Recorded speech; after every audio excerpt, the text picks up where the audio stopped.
Journalist అంటే ఏ విధంగా ఉండాలి, ఏ విధంగా ఉంటే ఆ వృత్తి యొక్క గౌరవం పెరుగుతుందో పెద్దలు శ్రీనివాస్ రెడ్డి గారు మీకు వివరించడం జరిగింది. వారు ఏ అభిప్రాయం అయితే వెలిబుచ్చిందో నేను కొత్తగా చెప్పడానికి, కొత్తగా మీకు విజ్ఞప్తి చేయడానికి ఏమీ మిగలలేదు. వారు ఏ అభిప్రాయం అయితే వెలిబుచ్చిందో మా జర్నలిస్టు మిత్రులకు నా సూచన, ఆ అభిప్రాయంతో మీరు ఏకీభవించి దీన్ని ప్రక్షాళన వైపు మనం అందరం వెళ్లాల్సిన అవసరం ఉన్నది. వృత్తిపరమైన గౌరవం ఎవరు పెంచరు. వృత్తిపరమైన గౌరవాన్ని మనకు మనమే పెంచుకోవాలి. రాజకీయ వృత్తిని సమాజం చాలా చిన్నచూపు చూసే పరిస్థితి వచ్చింది. ఎందుకంటే రాజకీయ నాయకులు, ప్రజాప్రతినిధులు వాళ్ళ అవసరానికి, వాళ్ళ స్వార్థానికి, లేకపోతే వాళ్ళు బంధుమిత్రుల కోసమే పనిచేస్తారని చెప్పి ఒక రకమైన చర్చ ప్రజలలో ఉంది. దాన్ని తగ్గించడానికి వీలైతే అట్లాంటి చర్చనే లేకుండా చేయాలన్న ప్రయత్నంలో భాగంగానే చాలా విషయాలలో పారదర్శకంగా ప్రజాభిప్రాయం మేరకు పాత్రికేయ మిత్రుల యొక్క ఆలోచన విధానాలు కూడా తెలుసుకొని మా ప్రభుత్వం ఈరోజు పనిచేస్తుంది.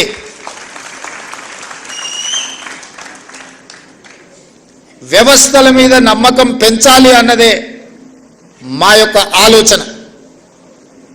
ఈ వ్యవస్థలలో ఒక భాగం జర్నలిజం. నేను ఒకటి రెండు విషయాలు జస్ట్ అవుటర్ లైన్ టచ్ చేసి వదిలేస్తా. గతంలో శాసనసభ జరిగినప్పుడు జర్నలిస్టులను ఎవరిని లోపలికి రానిచ్చాలన్న చాలా ఇబ్బందికరమైన పరిస్థితులు. ముఖ్యమంత్రి కార్యాలయం దిశగా దేవుడెరుగు గేట్ లోపలికి రావాలంటే కూడా ఎన్నో నిబంధనలు, నియంత్రణలు ఉండే.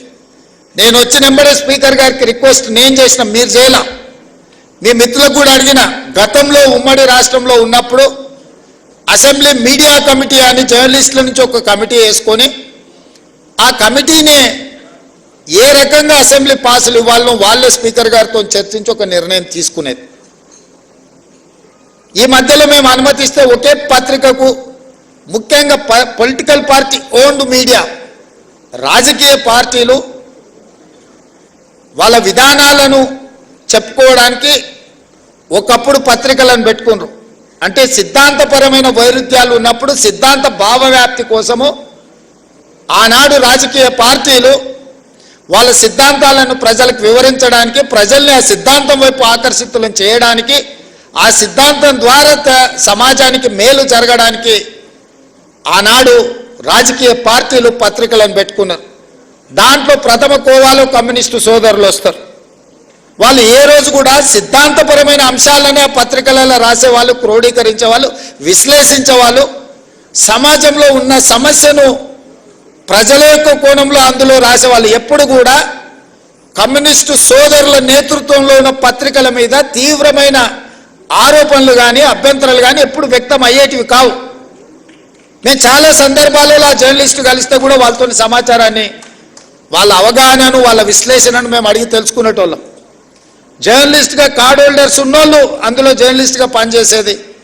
అందులో పనిచేసిన వాళ్ళ తర్వాత కమర్షియల్ పత్రికలకు వచ్చిన కార్డ్ హోల్డర్స్ కొంత వాళ్ళ గౌరవాన్ని కాపాడుకునే ప్రయత్నం చేసేటోళ్ళు. ఆ తర్వాత పరిణామ క్రమంలో వచ్చిన పరిస్థితుల్లో రాజకీయ పార్టీలు ప్రారంభించుకున్న పత్రికలు కార్యకర్తలుగా మారితే పర్వాలేదు, నాకేం అభ్యంతరం లేదు.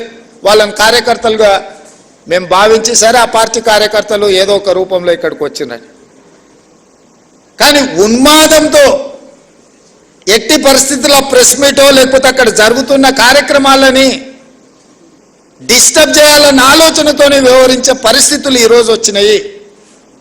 దీన్ని మనం ఏ రకంగా ఎదుర్కోవాలనో మీరు చెప్పాలి. ఈరోజు సమాజంలో కొత్తగా వచ్చిన సమస్య ఇది.